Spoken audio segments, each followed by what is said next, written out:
Bilal Abdul Kareem, an American Muslim journalist who spent more than a decade reporting from Syria, has been detained without charge or trial since December 2025. His case is part of an international campaign calling for transparency, due process, and his immediate release.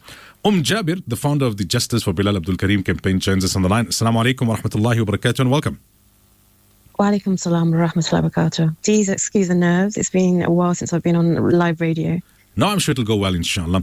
Let me start off by asking you, has there been any word from Bilal since he was detained in December last year? Has anyone spoken to him, met him? Do they know where he's been kept?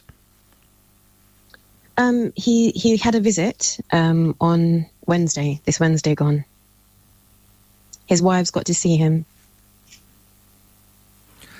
So, is there any official reason that was given by the government in terms of why they're detaining him? Has he indicated what he was told and how he's being treated? There's no official charges. He hasn't got access to a lawyer, and there's been no trial. What do you think is behind this? I mean, you've established this campaign, and we'll talk about the objectives and the vision of the campaign. But it's been now 6 months. Is there some speculation or some research that has been done in terms of perhaps why he's being targeted? It's been 193 days today, and there's been no official statement. So we don't know why he's been taken in. There's been no official statement. Mm-hmm.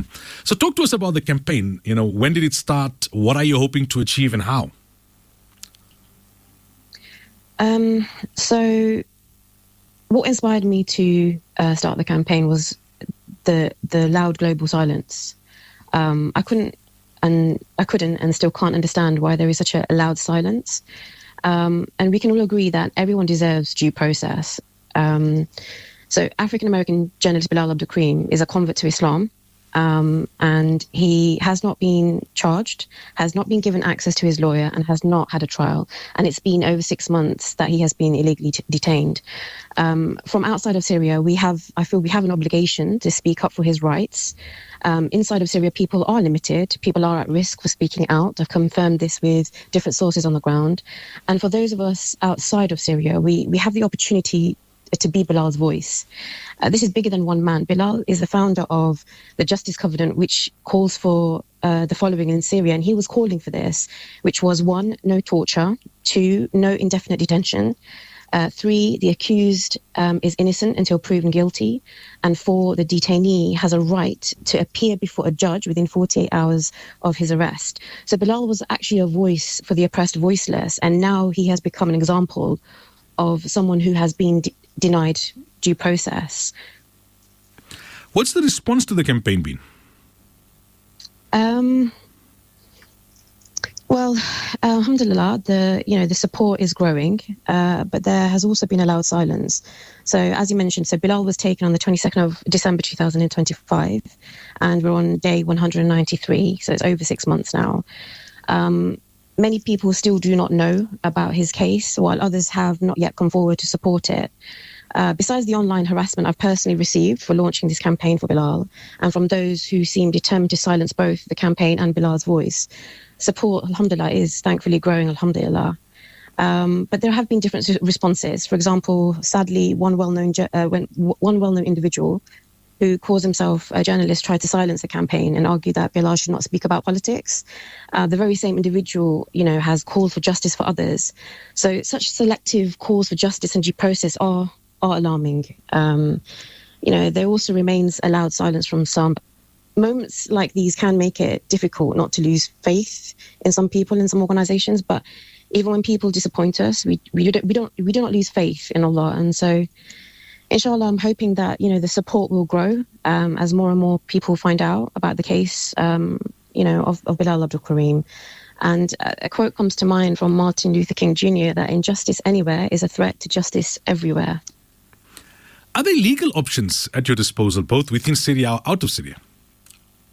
We are based outside of Syria. And I've spoken to a human rights lawyer, and unless Bilal gets charged, there's no access for even a lawyer. Bilal can't even access his own lawyer. How can others who want to join the campaign then play a part? Well, we've got a petition. The two decision makers on the petition are Amnesty International and the United Nations Human Rights Council. It's so please visit change.org/JusticeForBilalAbdulKareem. And also we've got the official campaign socials on Linktree. So it's Linktree/JusticeForBilalAbdulKareem. If people can follow the socials, like, share the posts and help spread the word about Bilal's case. So we do run the campaign from outside of Syria, where we can speak about things that people inside Syria cannot speak about without risk. We also have a website with Bilal, with information about Bilal and his story, which is available on the Linktree link as well. And we ask people to network and speak about, Bilal Abdul Kareem's case and how he's illegally detained in Syria, and to encourage others to be Bilal's voice and support this campaign.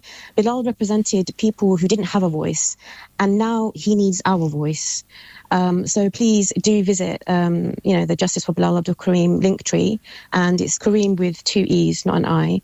And please feel free to contact us at JusticeForBilalAbdulKareem@gmail.com. We welcome your support and would love to hear any ideas or ways that people can, assist in efforts, inshallah. Inshallah. Shukran so much for your time and for joining us. We really appreciate it. Thank you for inviting me. Assalamu alaikum wa rahmatullahi wa barakatuh. Wa alaikum salam wa rahmatullahi wa barakatuh. That was Jaabir, the founder of the Justice for Bilal Abdul Kareem campaign, talking about him being detained from December last year in Syria with no charge. So as a result, he's got no access to lawyers.